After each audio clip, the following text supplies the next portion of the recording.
Vocal Dialect, Season 1, Episode 5. The topic is eugenics. We're going off a video. What's the video called, Ken? Maafa 21. All right, let's get it. All right, we're going to kick this off. Peace and love, family. We thank everybody, for checking us out. Let's get it. Well, how y'all doing out there? A few weeks ago, I was talking to an elder lady. She stayed like 15 minutes from me. And she was telling me about the Maafa 21 documentary, which a few years ago, I seen some of it because Abashi had informed me of, but he wanted to really do a lecture on there. And so she's actually in the video, and it's talking about the main topic about it is eugenics, and how since like 1857, it's a guy named Francis Galton. I hope I got the name right, which is the cousin of Charles Darwin. Mm-hmm. It was really a plan to eliminate the black race through really through abortion and parental control rights and stuff like that. So we got some clips and stuff, you know what I mean? We go Fair Use Act. These clips are for fair educational purposes only. Fair use. Anybody got any commentary before we go into the clips? No, I can't. We can hear them, and then we can explain. I don't. Well, we could go into the first clip. We could go into I think it's the origin, how it started off. Like I said once before. What's your timestamp? 6 minutes and 38 seconds. If you can't get to 38 seconds, just go to 6 minutes and let it flow, brother, man.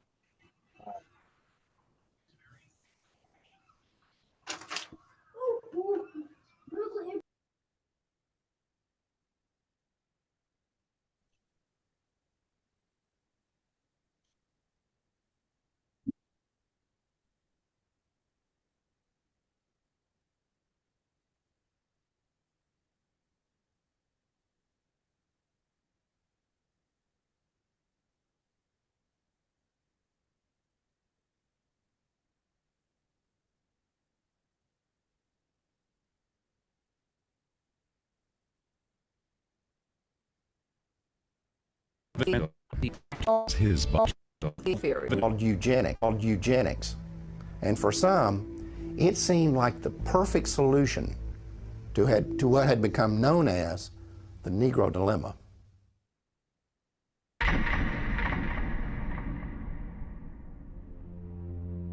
I do not join in the belief that the African is our equal in brain or in heart.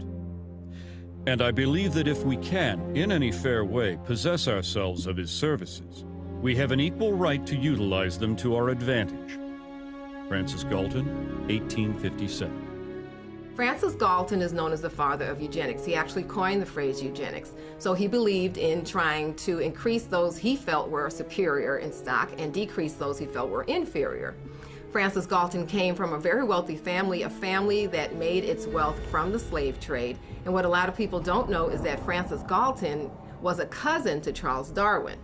Francis Galton took Charles Darwin's philosophies and ideas and thoughts, and he actually put them into practice, and that's what we know today as eugenics. Eugenics and evolution are related in that they both see what they consider to be the highest form of primate, such as the gorilla, as almost indistinguishable from what they consider the lowest form of human, the African and the Aborigine. At some future period, not very distant as measured by centuries, the civilized races of man will almost certainly exterminate and replace the savage races throughout the world.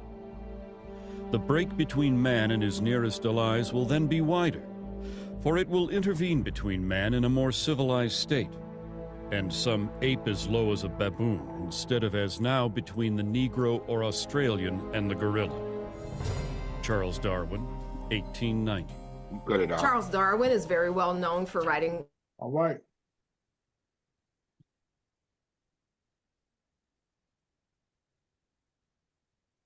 So what y'all think about that?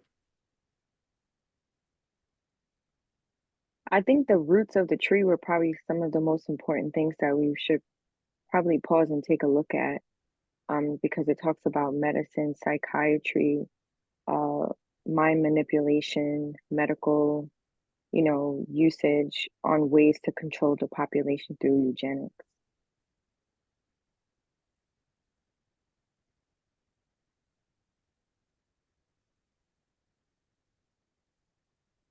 I think it was I looked at the title, the headline, The Negro Dilemma. And to me, when they was like, what are we gonna do with these Negroes in the Negro Dilemma? But something I was thinking about when I seen it, I was like, they equated the ape or the monkey to the lowest form of life, which they, in their minds, placed us. But actually what it was is they switched places. They told us we were them and vice versa. Because if we really look at on the evolution chart, and if we just really look at it, they were always the lowest form of civilization. They were always the animals, the savages. They were the real savages. But that's like a real mind, like Queen said, mind manipulation. Right there to say the black, and to me, and I might be getting a little ahead of myself, but to me, this was done, and I think somebody's gonna say it in a clip. It was like, and I think it was like around 3 minutes, where they was like, this came out of the fear of retribution.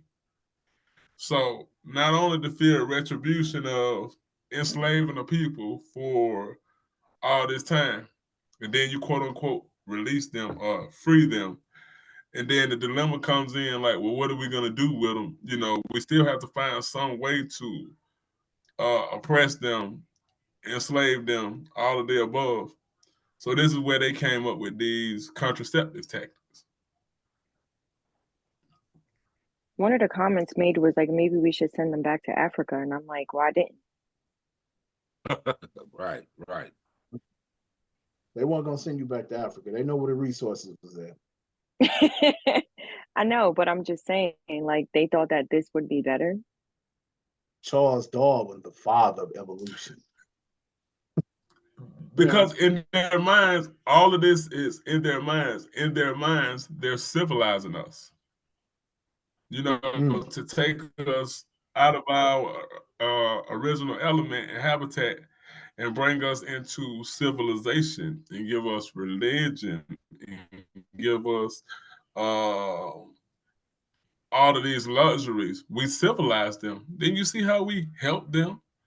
I mean, we brought them from swinging on trees, because that's what I always talk about, like the images and the what is the word I'm looking for? The propaganda. Propaganda that they give us is what's like how not only they, because it's a movie, another movie we should look at, The Original Birth of a Nation by D.W. Griffith. Yeah. In this movie right here, this is about how they use images in movies to shape narratives. Because in that movie right there, also the biggest thing, in my opinion, that came from that Birth of a Nation, that spawned the Klan.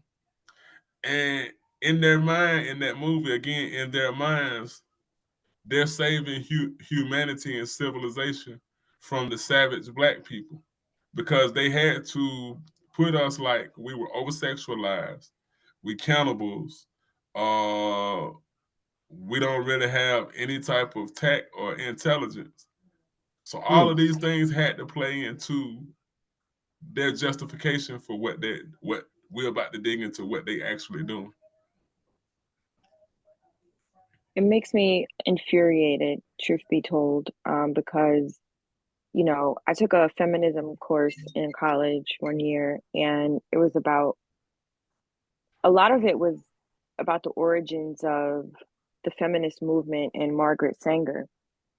So, of course, her name, came up in this film here, this documentary. And again, it blows my mind that they forget who taught them how to be clean and clothe themselves, and who created their wealth, you know, because at the end of the day, they used us as cattle to create their wealth. And when their wealth technically was stripped from them, they had to create a new version of wealth.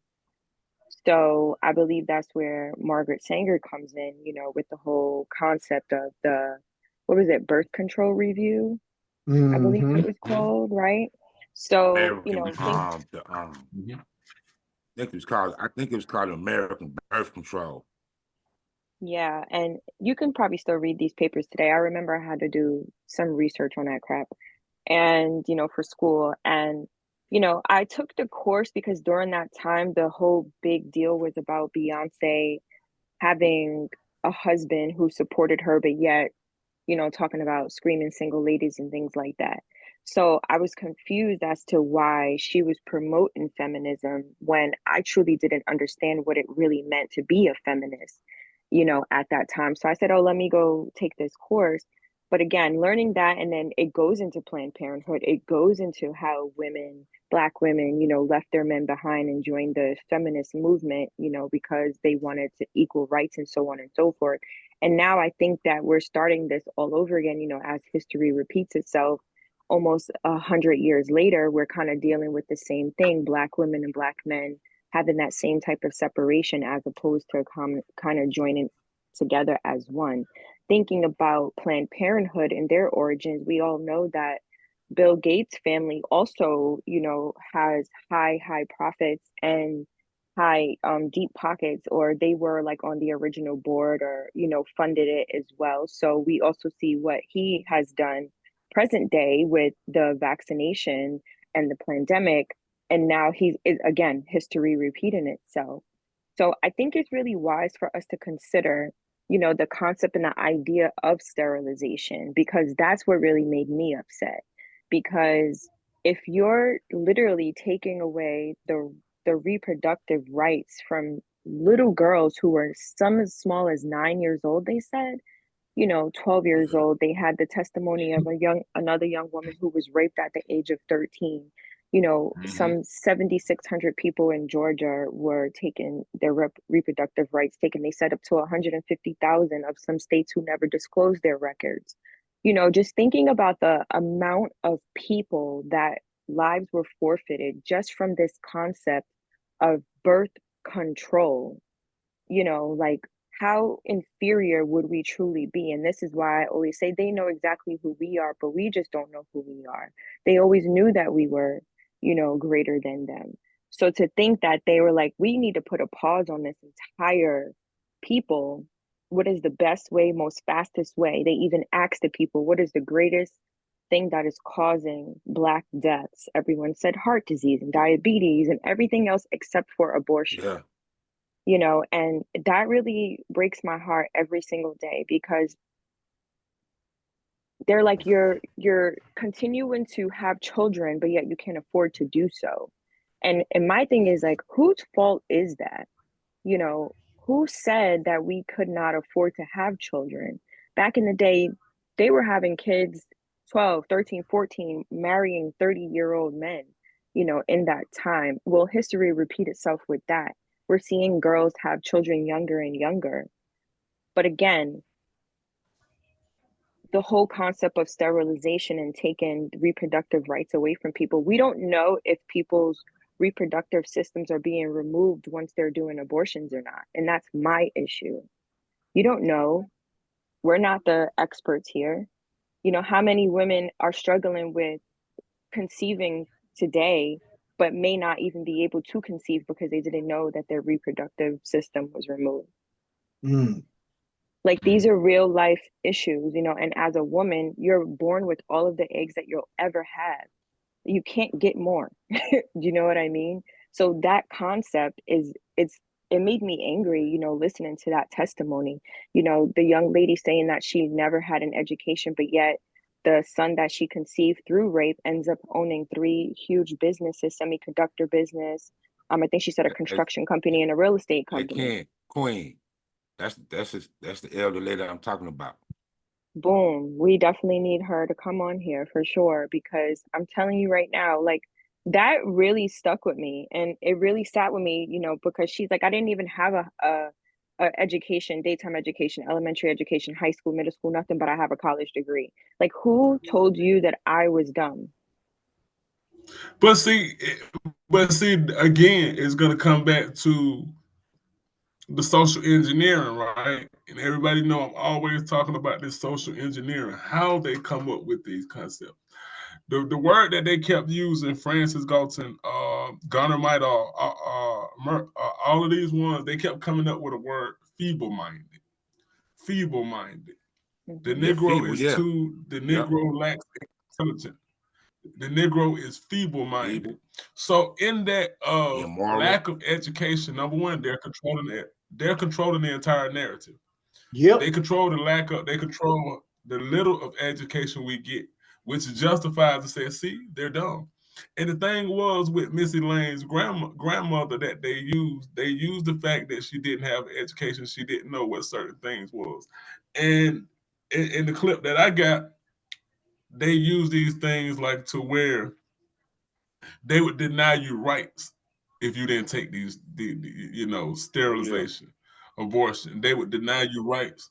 So our people being mistreated the way they were uninformed. But I don't want to jump the gun with my clip. I don't know. I want to see what else Ken got because I know he loaded. He got No, I more. want to, hey, after y'all speak, I want to actually play Missy Lane's clip. It started at 41 minutes. Okay, do you think, G? 41 minutes.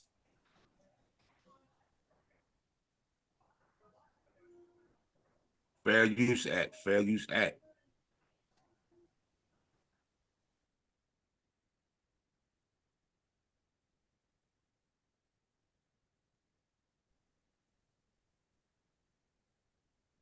Former executive secretary of the American Eugenics Society and a colleague of Margaret Sanger's. Sanger also published his writings in the Birth Control Review. In the book that Hitler was praising, Whitney had written that America could eliminate what he called the slum elements of society by sterilizing the lowest 25% of its population. He claimed this was necessary because such people are too stupid to understand or practice even simple methods of contraception. Besides, he said, the country would hardly miss them. One of the people he was talking about was named Elaine Riddick. At the age of 13, I became pregnant. I was raped by a guy that lived across the street from me. He snatched me off the street and molested me and threatened my life and said if I ever told anyone that he would kill me. When they was delivering my son, they sterilized me at the same time. They had approached my grandmother and said that if she wanted to continue to receive supplement, welfare and food stamps, or at this time they was giving out these surplus foods, canned cheese, I think it was, powdered eggs, and said that if she did not sign the X, that they were going to stop her supplements. Mind you, my grandmother was illiterate. She had never, ever gone to school. She didn't understand what it was. So she signed the X, and they did this to me. I did not find out that they had sterilized me until I was 19 years old. I asked the state of North Carolina why they did this to me, and they said that because I was feeble-minded, that I would not be able to take care of myself, I would not be able to tie my shoes, that I was just incompetent. The state of North Carolina also said that I had never performed, at the age of 13, I had never performed a day's work in my life. They couldn't get me to do anything. But at the age of 13, I mean, should I not have been in school? They were saying that feeble-mindedness is hereditary. so they sterilized me so I would not produce my kind. Mind you, I am not illiterate, nor am I feeble-minded. I never went into high school, but yet I still acquired a college degree. They also justified that my child or my children would be feeble-minded. My son is the president of his own semiconductor company. He has his own construction company. And he has his own real estate company. I mean, how can you think that your government allowed or allowing these things to happen to a person, a life? You can't say nothing, you have no rights. To me, they took away all of my rights. They sterilized kids from my understanding and my knowledge as young as 8 years of age. I don't know what an 8-year-old can do that could cause them to do this to them. The only reason I can give myself is that because they're Black. In 1961, social worker Sue Casebolt had been installed as the executive secretary of the North Carolina Eugenics Board. At a board meeting held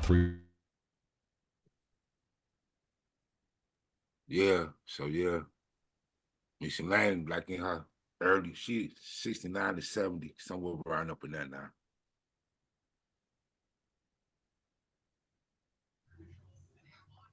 And what we're really dealing with is like their rationalization of science and facts, right? No facts, just what they say. And then what really gets me is the mentality behind the agenda, right? Like the state of mind, like too stupid to tie their shoes. They have, like I said again, this is how you control a nation, and the fact that they're just like 8 years old. Then I look at like right now, I said, well, what does that look like today? The homosexual agenda. It looks like what Dwayne Wade did to his son.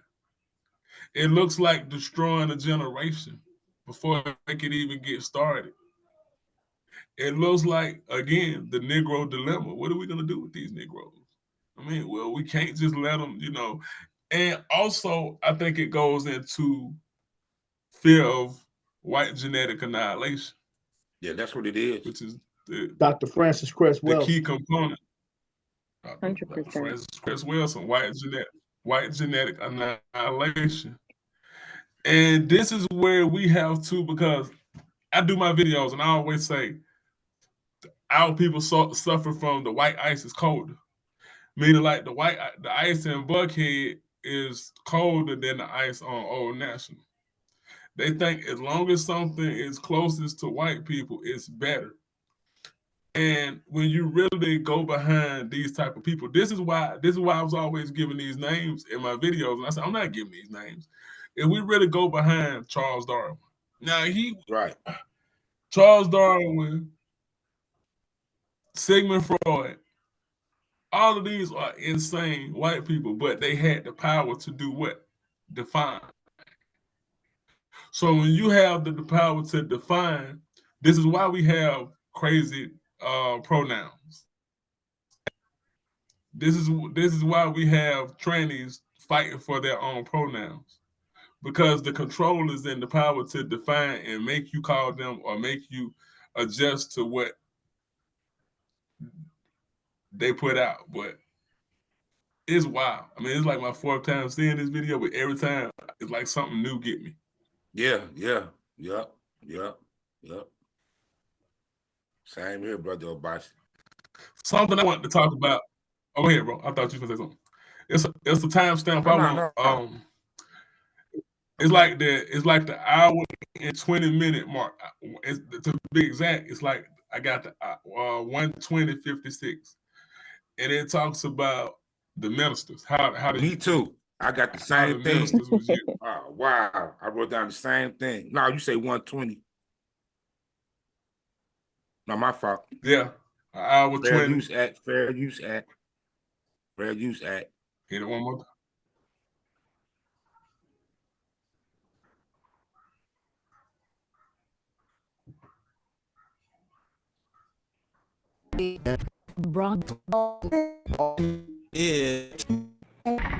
Corporations began at A third is in a letter to fellow eugenicist Clarence Gamble regarding the American Birth Control League's Negro Project.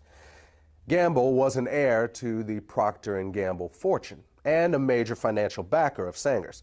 He also provided funding for other eugenics projects and even gave money directly to the North Carolina Eugenics Board that sterilized Elaine Riddick. In fact, in 1947, he called for the expansion of that state's sterilization program, saying that for every feeble-minded person sterilized, 40 more were polluting and degrading the bloodlines of future generations with their defective genes. Sanger's letter makes it clear that the eugenics movement understood they would need to neutralize the opposition they might get from the church. They also knew that this would be especially crucial within the African American community.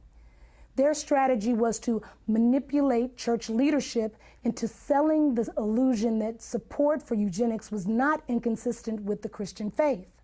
To do this, they would often recruit pastors to be frontmen for eugenics policies and provide them with prepackaged sermons on eugenics. They also held contests in which awards would be given to the ministers who came up with the best pro-eugenics sermons on their own. This approach proved so effective that an almost identical strategy would be adopted by the American abortion lobby. In January of 1973, the Supreme Court legalized abortion on demand throughout the United States, and almost immediately, the Religious Coalition for Abortion Rights was formed. Not the Roe versus Wade. And see, you know what? Because our very first episode on here we talked about the Reverend Dr. Martin Luther King. And everybody beats down Martin Luther King, everybody kick him in his behind. But to understand how you sway your people, this is what you do. You get the church behind it. And what was crazy, they said that they gave out prizes. This is how you really demoralize and really brainwash the nation. They gave out prizes for the people that could do the best eugenics sermon. Dig that. And black folks competitive. And like money. What you said, brother Knowledge? Black folks competitive. But you know what? Like, and I can't help but to do like a comparison, right? When I was watching these people do the same thing with the Jabberwocky, and I saw a lot of mega churches here. And this is what they was doing. Like, come down and get some football tickets. Come down and do this. Come down, because they not use the pastors in the church. That's one of my issues with Geno Jennings. Geno Jennings is pro hokey pokey. So the fact that you can use a militant pastor in the way of Geno Jennings to get him to adjust and get his people, because they know that, like you said, we are following people. We love us some Lord. We love our pastor. You can talk about a lot of things, but don't talk about their pastor. And to look at how this is engineering consent, all these things I'll be talking about in the Tavistock Institute. But more so, the opinion making and the engineering consent comes through the person, the model that they use to sway the people. So when I saw this, it made me think about, like I said, how is it now? Because the past is always relevant to the future, to the current and to the future. But yeah, when they was like they had contests to write the best eugenic sermon. What did those sound like? It made me think about Jesse Jackson, because remember as well in the documentary, it said that he decided to Jesse Jackson.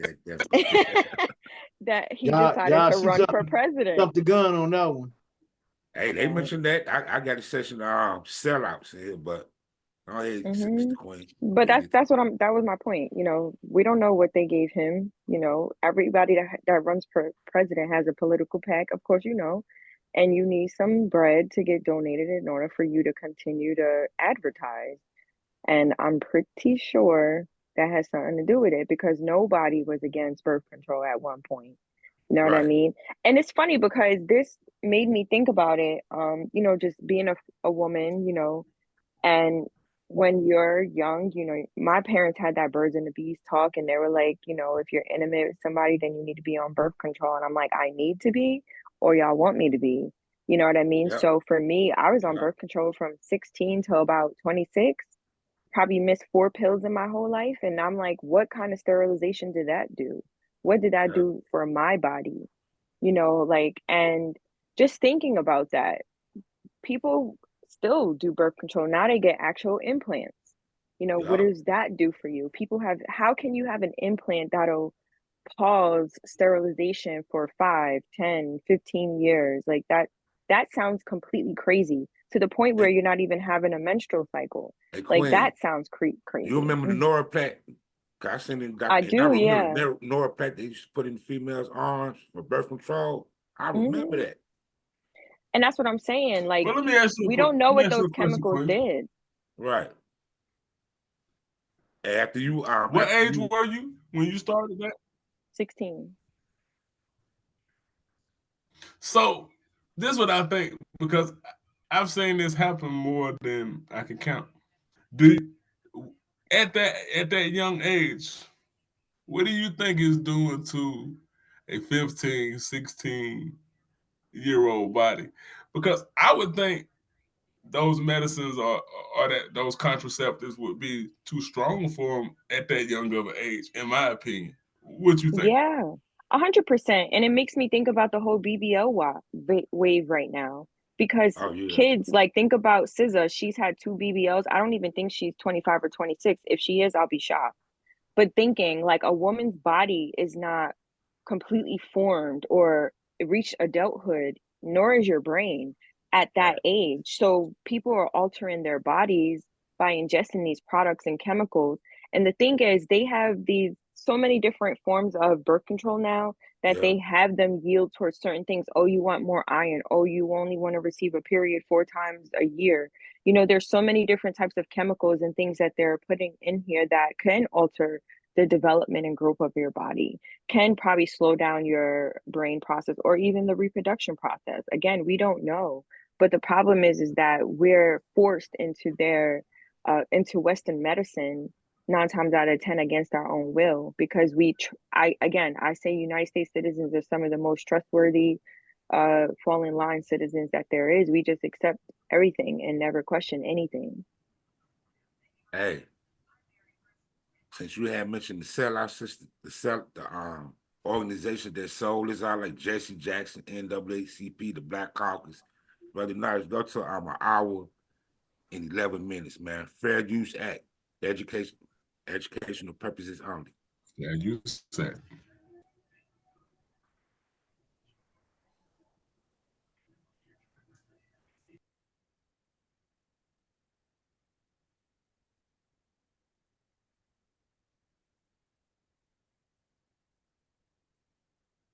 You said 120? No, 1 hour and 11 minutes. Control at the same time that Black people in America and people of color around the world are demanding their rightful place as human citizens and their rightful share of the material wealth in the world. Jesse Jackson, 1977.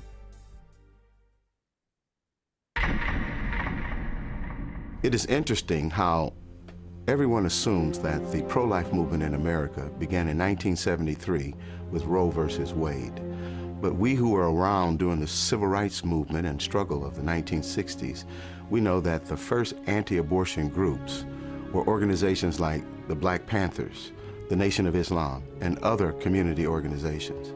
These folks were speaking out against both birth control and abortion long before the contemporary pro-life groups of today existed. But one of the problems with the civil rights movement was that there was far too many men and women who were willing to sell out the community. And a lot of powerful, influential African Americans knew that they had to be willing to turn and look the other way in order to advance their own personal political agendas.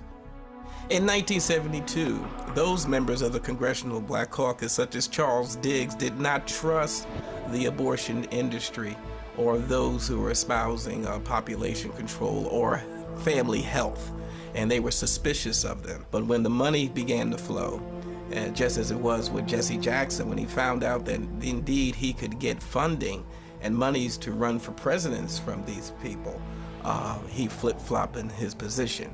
Because he once said abortion is black genocide. What happens to a mind of a person in the moral fabric of a nation that can abort a baby without a pang of conscience? Where will we be 20 years from today?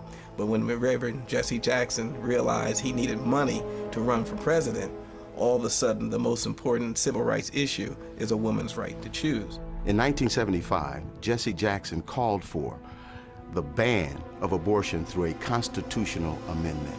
And in an interview in Jet magazine, he referred to abortion as genocide. But Jesse Jackson, on the other hand, wanted to become president. And the Democratic Party at that time had sold out completely to Planned Parenthood and the eugenics crowd. And Jesse Jackson went along to get along. And don't ever think that he was the only one. The unfortunate thing we face, whether we're talking about individuals or organization, there's never been a shortage of black leaders who are willing to sell us down the river if it's enough money and political power in it for them. I've been grappling with the fact that the NAACP is in bed with the very organization that has brought black genocide to our community. Dr. Alveda King, the niece of Dr. Martin Luther King, has tried on at least 3 occasions to bring to this organization's attention the black genocidal plot of people like Margaret Sanger and Planned Parenthood to exterminate the black community. And the stonewalling has been astounding. Alveda King literally has gone to the street along with myself to say to the NAACP, please deal with this issue of black genocide. The NAACP has responded by hiding and trying to prevent their convention goers to hear about black genocide. They've even gone to the extent of using buses to block our demonstration about black genocide in front of Cobo Hall where their convention was going on. They have literally put black paper across their windows so that the convention goers at the NAACP convention could not see the demonstration going outside that included Alveda King. There is definitely a conspiratorial plot being hatched and has been hatched by the NAACP to keep from their people the fact that they are co-conspirators in the genocide of their own people. When you look at the number of African Americans who portrayed us over the years, it's not always clear whether they are uninformed or just out-and-out traitors. When we see pro-choice politicians defending abortion on television, do they really understand the implications of abortion and that it is certainly used for black genocide? Reverend Benjamin Hooks, one of the former presidents of the NAACP, once personally told me that the NAACP would not bring this subject to the floor because they believed it would tear up the NAACP. Even the media has conspired with the NAACP to keep this issue from the attention of the black community and the public at large. I have seen the news media literally hide their trucks so that they would not be in a position to have to cover the demonstrations in front of Cobo Hall, only to bring them out after the demonstrators had left. This is an outrage that the black community is having the life of its babies destroyed, and the NAACP and the media are knowingly conspiring to keep this information from the public. This is an outrage, and it should be dealt with by every fair-minded American.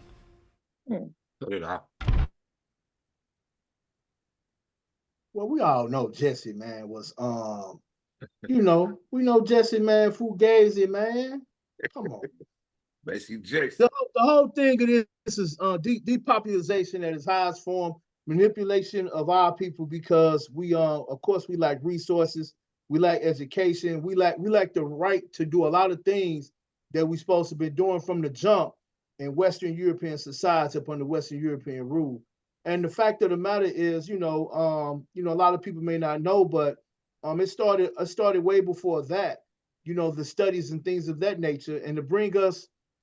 And from there, these are what you call scenarios, where you got two nutcase doctors who get money from the people that run the world for them taking over the banking system, you know, in other foreign countries. And then once America opened up, they took over America finally with the Federal Reserve Act, and you can check that out. The Creature from Jekyll's Island. That's another book. And once they got control, you have to get rid of the person who creates and manifests without even trying to do so. You have to get rid of Black people. We create and manifest without even doing so. And still on that, the sterilization of our women and perpetuate madness upon us and bringing us up to the present day, tricking everybody with fear, false evidence appearing real, to take the jab, smile. It's no more than back in the day. They tell you to vote for your slave master. They give you a pork chop. You know, the things is crazy. The thing is crazy that they constantly keep doing. And yes, it's the same scenario, but in a different formation. We got to think, people. I tell people all the time, think, look at it. It's the same thing. And another thing is this: we suffer from a lack of real history, and we don't keep up with time. Like we timestamp these videos, we don't keep up with specific timestamps in history that go along with today's origins of people who supported these people in the past, who still in our face today, and who say we are the revolution. No, you're not. That's why I bust people out. That's why Obasi busts people out, and that's why we don't agree with everybody. I understand we might not have the crowd and have the fluff and the rough, but it's cool though. Long as I can reach who I'm supposed to reach and take care of what I'm supposed to take care of, it's bad and it's messed up. You know, it's an old topic for me, dealing with parent parenthood, dealing with abortion and sterilization of the woman. You have to think about it. The Black woman, the melanin, every race comes out of her. Every race, she can think it and it happens. You got to think about that. She can think it and it happens. And I'm gonna tell you something. All these other schools of thoughts, they do not respect the Black woman. You got Christianity. I suffer not a woman to teach no authority over the man. Christianity. Islam. Wrap the woman up, do separate in the mosques and the temples. Hebrews, I know y'all gonna get mad at me, but oh well. Hebrews, wrap the woman up and she have to follow behind the man. And then they believe in polygamy on a very poverty-stricken level. And then you expect to have 2-3 wives while you at home playing PlayStation. You're not a god. You a sissy. Then you get into Kemetic spirituality, because we did not have religion. We had spirituality. Kemetic spirituality, and you can get this book right here, Mentu Hotel by Mfudisi Jehutimus. Get the book. And it is pretty much tell you the women were very, very in tune with nature, more or less than some of the men.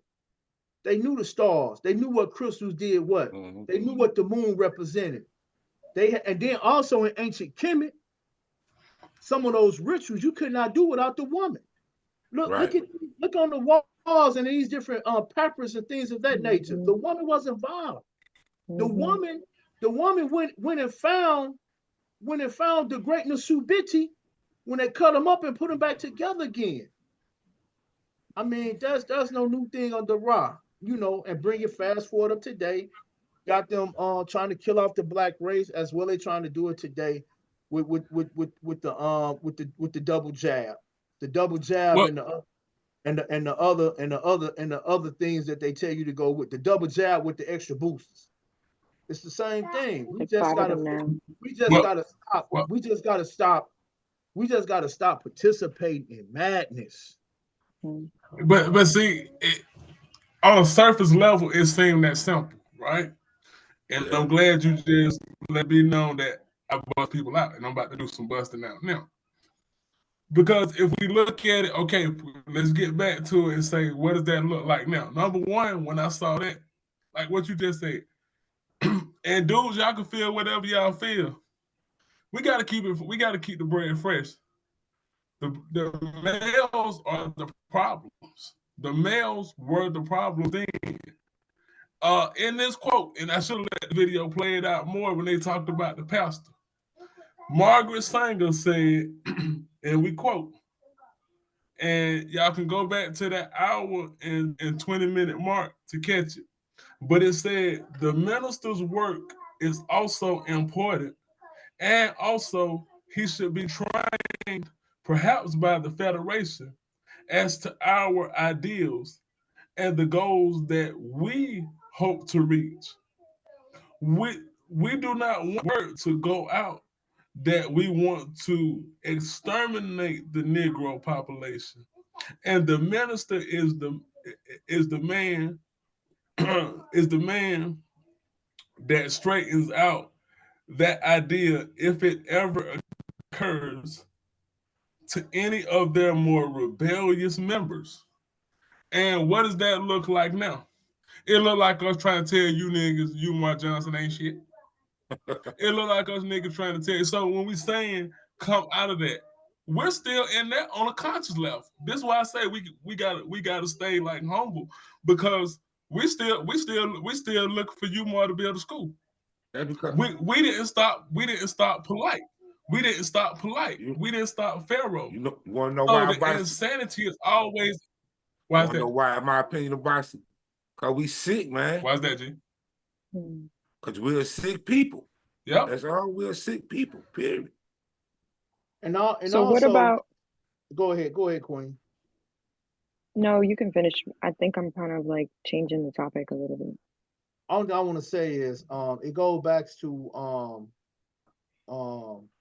a scientist say that we have a worship gene in us. That like us four, we don't have it, especially not the way we speak.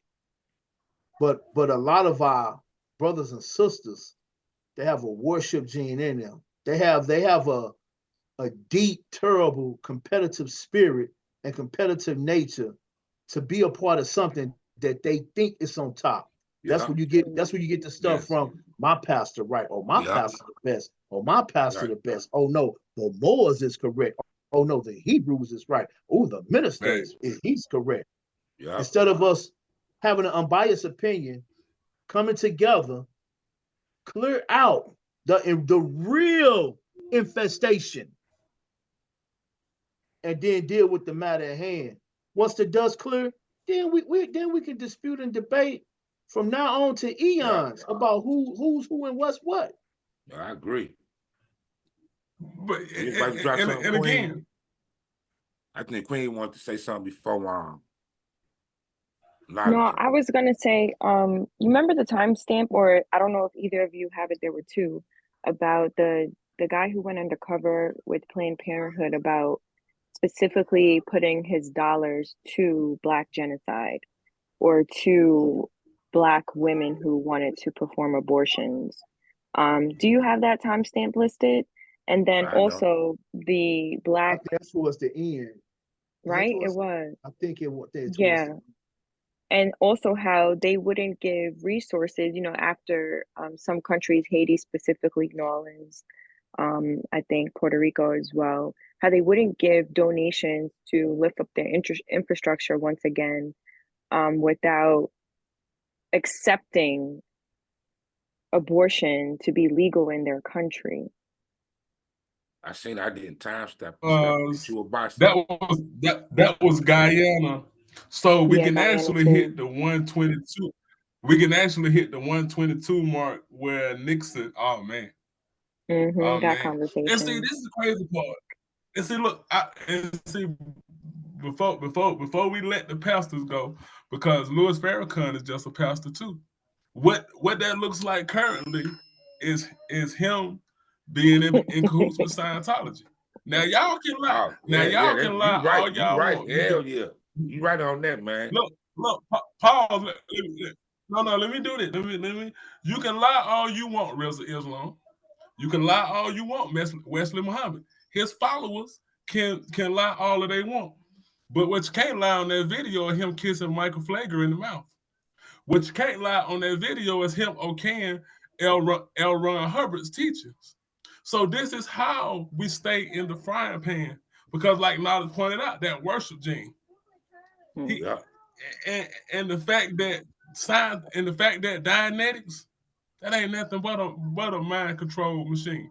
Yeah. So we have to really put it where it is, which is why I said these dudes, y'all in the way. A lot of them is in the way. They're not leaders. This is black misleadership. But I think part of what Queen was talking about, because I went from 122 even, and this is Nixon's White House recording it. Yo, he wasn't sparing nothing.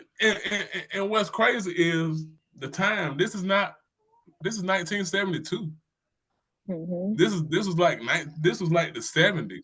So we thinking I think we look at time in such pockets and spaces, and we think when we say way back then, this is 1972. And the agenda, so I think, and that goes into what Queen was talking about, how they muscled Guyana. Yeah. In Haiti. And it's really sad because, but now think about it, Guyana. Yeah, and Guyana right now is probably one of the richest countries with resources right now, natural resources. So it's like, what are they going to do now to kind of try to corrupt them? What are they going to try to do to, dismantle that country? And there was a book that kept being mentioned. There's a book called The Choice by Samuel Yet. And I don't know how I got lucky and found a copy, because they were saying how this book got discontinued because he talked about the war on Black people and how they wanted to destroy us. So if you get a chance to get you a copy of this book right here, The Choice by Samuel Yet. The issue of Black, what's the rest of the title? What's the rest of the title? The issue of Black survival in America. The issue of Black survival in America. The Choice. Okay, cool. And this book did damage in that video during the time. This is how I found this book with the video. Watching them off, watching it. You had a time stamp, brother Obasi? You did. I want to go to these Nixon White House recordings, and that's 122 even. Yeah, and then after that, and it does play out into what Queen was talking about. But okay, what you got, G? Cool. I got a couple of more. What you got? All right. 122 even. Fair Use Act, y'all. 122 even. Fair Use Act.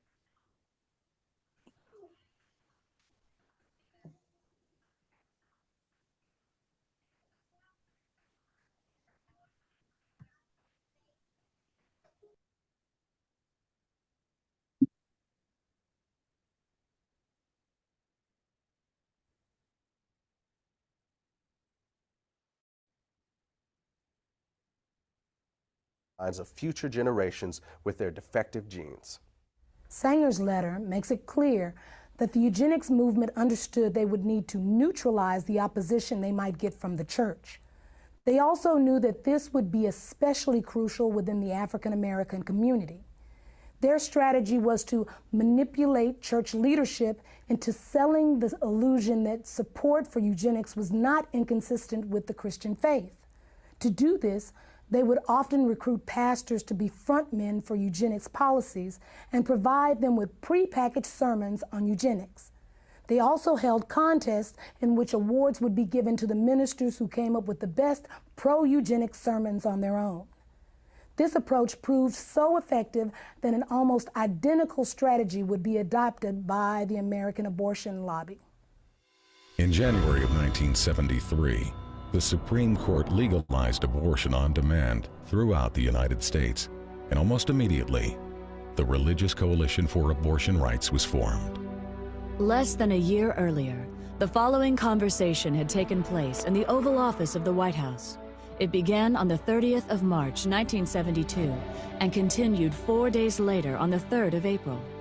This is an actual recording of that conversation. The speakers are the President of the United States, Republican Richard Nixon, and members of his senior staff. A majority of people in Colorado voted for abortion. I think a majority of people in Michigan are voting for abortion. I think in both cases, well, certainly in Michigan, they will vote for it because they think that what's going to be aborted generally are the little black subjects. As I told you, we talked about it earlier, that a hell of a lot of people want to control the Negro bastard. Yeah. Isn't that very true? So we know what we're talking about, population control. Sure. We're talking really, and what John Rockefeller really realizes. Look, the people in what we call our class control their populations. Sometimes they'll have a family of 6 or 7 or 8 or 9, but it's exceptional. The people who don't control their families are people the people that shouldn't have kids. Now that's the black population. Black in the city of San Francisco has gone from 3,000 right after World War II to where they represent 30% of the population of San Francisco. Yes, sir. The Religious Coalition for Abortion Rights was originally created with a financial backing of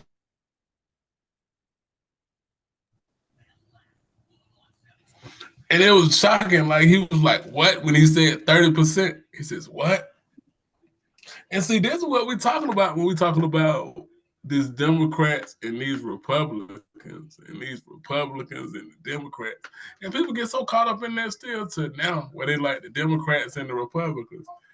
2 wings on the same bird. And like I said, it's the way they talk about us and our ancestors and us so insignificant. The little black bastards, the little this, like, it's just, and that's what we and in my opinion, that's what we can't never take our mind off of, because they still talk like that in private. Hey, you know what they still talk like that in private.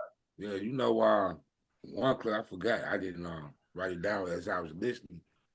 The lady Sags, what's her name? Sager? What's her name? Sanger, yeah. Man, they say goddamn Hillary Clinton, like, idolized this lady. She got that award. Yes. Yeah. Yes, she won the Sanger Award. Yeah. Yep.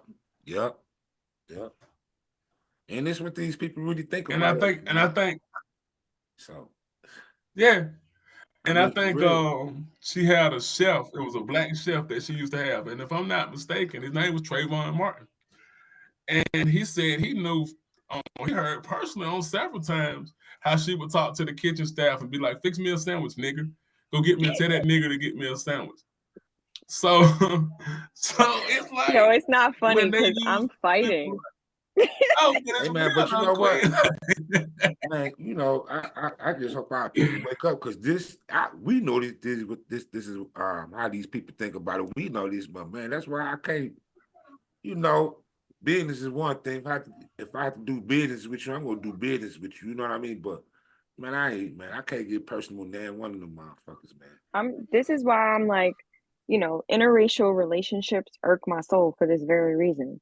Because at the core and at the genesis of it, your family is closer to these origins than not.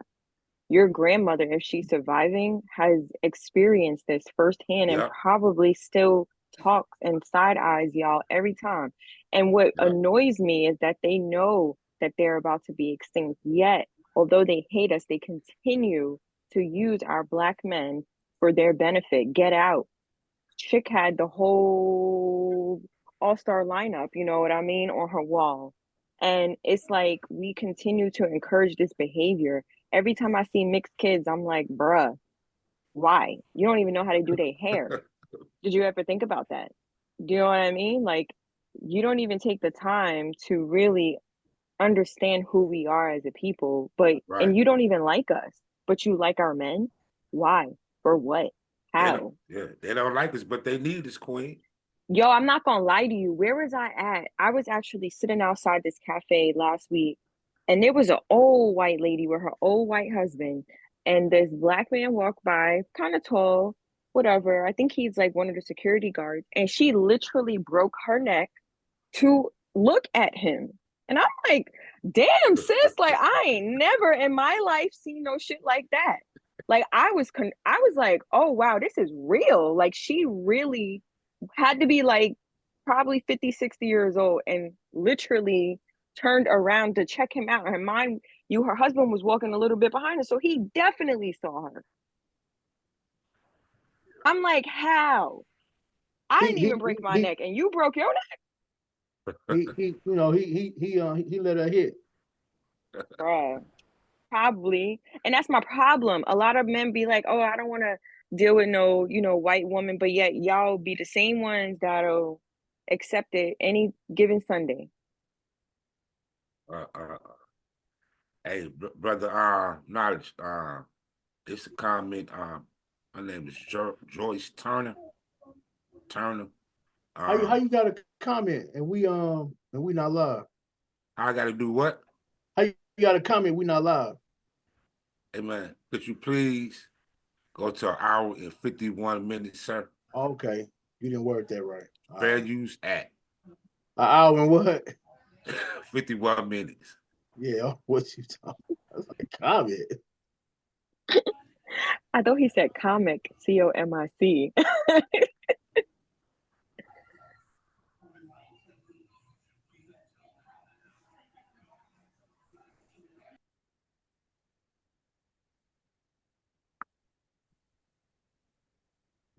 Okay. 56. Oh, mm-hmm.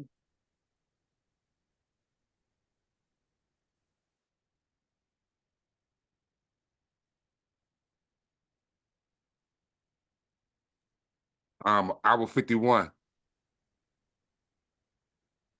Hold on, it's not. Hold on 1 second. Okay. Yeah, her right there. Ghetto Negroes. He claimed to have research showing that people of African descent are genetically inferior to whites in intelligence and simply not smart enough to take advantage of programs designed to help them. To save taxpayer money, he proposed that the U.S. government implement forced birth control to lower the reproduction of the inferior classes and then issue certificates to become pregnant that would be sold on the New York Stock Exchange. Shockley was a National Committee member of Planned Parenthood and a featured speaker at least one Planned Parenthood conference. When Florida abortion clinic owner Joyce Tarnow appeared on a local talk show, she gave the following reply when asked what America should do to help impoverished nations that are facing starvation or other natural disasters. Time is running out for us. In 1968, Dr. Paul Ehrlich wrote The Population Bomb. And in that book, he stated a thesis that what we should be doing is helping those nations that have a reasonable chance of being able to produce their own food supplies.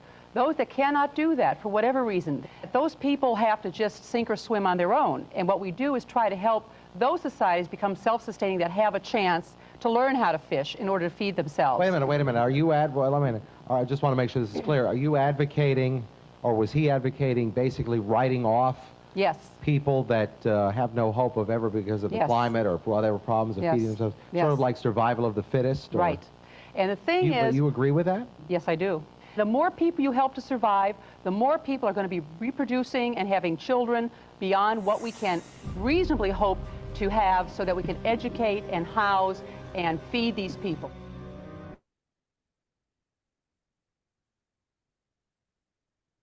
The amount of time she said yes to his question takes me out. Like, yes, you heard what I said. I said what I said. What point don't you get? I said what I said. No. And her saying that really makes me think about, I think there was another point in the documentary as well that said that the amount of aid that has to be pumped into families that are already on welfare and they continue to have more children, and obviously they apply for more benefits because they have more children, so now they need more money. My thought is always this: What happens if they decide to cut this fund? What does that do to people? And in this documentary, again, it mentioned if you cut welfare now, you have a disproportionate amount of people who will die of starvation. There are people out here who get $1,700, $1,500, $2,000, $2,500 in welfare on their little SNAP cards every single month, and that money be gone in 3-4 days. You know what I mean? What happens if they cut that fund? What does that genuinely look like? A lot of people don't get real money at all. They have no dollars, and it is a crime when people switch those SNAP benefits for real money because they don't have it. You know what I mean? But it's like, what does that actually look like? Because people don't have access to income. There was a rule, I believe, in New York for a little while that in order for you to maintain your benefits, you had to actually have a job. So a lot of people went out and got jobs, and everything was flowing and going, you know what I mean? But since then, I don't think that thing even went back into effect because half of those people ain't working right now. Yeah. And we're still kind of dealing with the same repeated cycle. So again, my question is, what does that look like if SNAP benefits are cut? Majority of our population will more than likely starve to death. That also poses the question, which was also mentioned, do they deserve a right to live if they cannot sustain themselves? That was right up cut right there. If they break down the barriers, they can sustain themselves. If we stop sending jobs overseas, they can sustain themselves. If you start robbing them of real economics, real science, real social studies, real mathematics, real everything, they maybe can sustain themselves. If you tell them the history and the true origins of the original Black man and where you got your information from, then we can uplift ourselves. But it's already been proven that a lot of people on welfare, things of that nature, are Europeans. You have, you say, they say they have so many ghettos in the world, right? But guess what? I got a secret for y'all. They got a lot of trailer parks as well too, my G. Oh, baby. They got in a lot of Alabama. trailer parks as well too, my G. Oh, you want baby. to see how you live? Go to YouTube and put in the worst European areas. You guys are way worse than we are. Way worse. All you gotta do is go to the country. At least our homeless people try to build shelter. You jokers sleep on the ground up under the trees. Yeah. But that's neither here or there. I'm just gonna keep it 100. I'm just keeping 100. That's because you know we creative. We creative. They can't create. Yeah, we creators. Right. Come on, man. I'm gonna just keep it 100. It will look great if y'all stop interfering. That's the one. Yeah, leave us the hell alone. That's the one right there. That's the one right there. Because they always want to have a God complex. Yeah. Since the beginning, they always want to have a God complex. We helped y'all before slavery. We helped y'all in the trade, and then you got greedy. Yeah, but the thing is, we just want to be left alone so we can do our own thing. You know, we wouldn't been never trying to integrate with these people, man. I don't think we would be, you know, as bad off. Because, you know, we had our own businesses and stuff, you know, my own neighborhoods. We shot Black. The whole neighborhood community was Black. So, you know, we wanted to integrate with them. And look what happened. The hell with all that, man. And that White House chef name, the White House chef name was Tracy Martin. And he talks, that was his name, Tracy Martin. And he talks about how Clinton used the N-word like it wasn't that. Oh, yeah. So that's what we have to understand, like how they get down. I'm glad you broke that down, Knowledge, because that's what we suffer from. We suffer from white folks are better. We suffer from they're more organized. Yeah. Well, and it's like, this is how we have to look at it. We have to look at these agendas. It's like I just said, we want to be left alone. and I always use this thing. I said, well, what if we had the same power and the same luxury as a black Elon Musk? And we're not hunted by the race soldiers or the police officers, and we just got an unlimited amount of money just to be creative. What would that look like? So I would be up too, which is why I don't believe in helping out white homeless people, because you got a system, you got an entire system that caters to you. What do I look like helping you and giving you a sandwich? You owe us a couple of sandwiches. I don't help them, man. Me neither. I be in Kroger and Publix. They be in the chairs, the automatics. Can you help me get this from the top shelf? Why you didn't bring nobody with you? You trying to be funny? I don't help them. What? I mean, yo, to hell with all that. Hey man, let's go to our. How long we have, brother Knox? We have 50 seconds left. 50 minutes. No, 50 seconds. 50 seconds. Bruh, you wasn't gonna say nothing? It's counting down. We got. Hey man, go to can you please go to an hour and 56 minutes? All right. After that, we're gonna conclude it up. Yeah, we can wrap it up. That's unbelievable.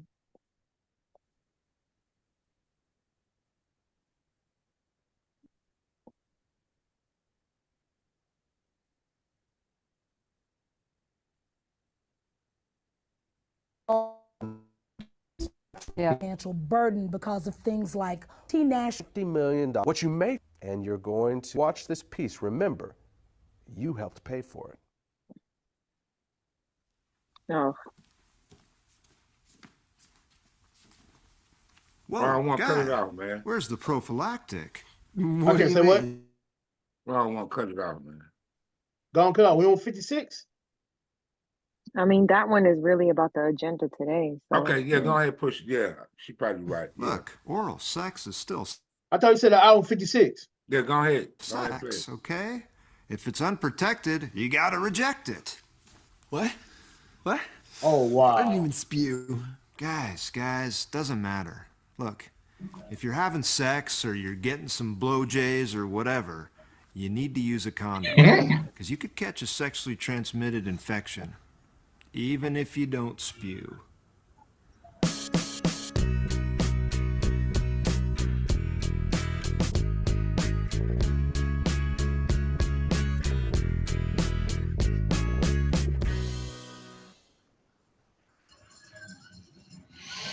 Now, does this clip say anything about how Planned Parenthood sees African Americans? You'll have to judge that for yourself. But there's no doubt that if this same video had been made by a bunch of white supremacists or the Ku Klux Klan or some neo-Nazi group, we would all understand the symbolic message behind it. In 2007, Live Action Films of California conducted an undercover investigation of Planned Parenthood offices in several states. Under the direction of the organization's president, Lila Rose, the goal of the project was to determine whether Planned Parenthood officials would accept financial donations on the condition that the money would only be used to eliminate African Americans. The following clips are from the actual recordings of those conversations. When I underwrite abortion, does that apply to minorities too? If you specifically want it to underwrite an abortion for a minority person, you can target it that way. You can specify that that's how you want it spent. Okay, yeah, because there's definitely way too many black people in Ohio, so I'm just trying to do my part. Okay, whatever. Well, blacks especially need abortions too, so that's what I'm trying to do. Well, for whatever reason, we'll accept the money. So the abortion could be, you know, I could give money specifically for a black baby. That'd be the purpose. Yeah, absolutely. If you wanted to designate that you wanted your gift to be used to help an African-American woman in need, then we would certainly make sure that that gift was earmarked specifically for that purpose. Great, because I really face trouble with affirmative action, and I don't want my kids being disadvantaged, you know, against black kids. I just had a baby. I want to put it in his name, you know. So that's definitely possible. Oh, always. So would it be possible for me to donate that money specifically for these minority groups so that they could have access to abortions? Yes, it would be. Wonderful. And could I specify that abortion be done, or those abortions be done for a particular minority group, or how does that work? If you wish, you can. Okay, so for example, the black community in Tulsa, because I have connections with that, would it be possible to give the money specifically for that? You sure can. Wonderful, great. So can I give you my credit card number? Yes. Wonderful. Just one more thing. The abortions will be done specifically for the black community abortions. I will mark it in such a way that definitely it will. Oh, great. On a black baby. Yes. Thank you. Great. The exact amount we charge right now is $450 for an abortion. Okay, $450. Mm-hmm. And we can definitely designate it for an African American. Wonderful. Yeah. Okay, and if I wanted to make to fund, because this is a if I wanted to help fund multiple abortions, could you also specify that this could be done for a specific group? Mm-hmm. Well, I'm really excited, because I really faced trouble with affirmative action. I don't want my kids to be disadvantaged,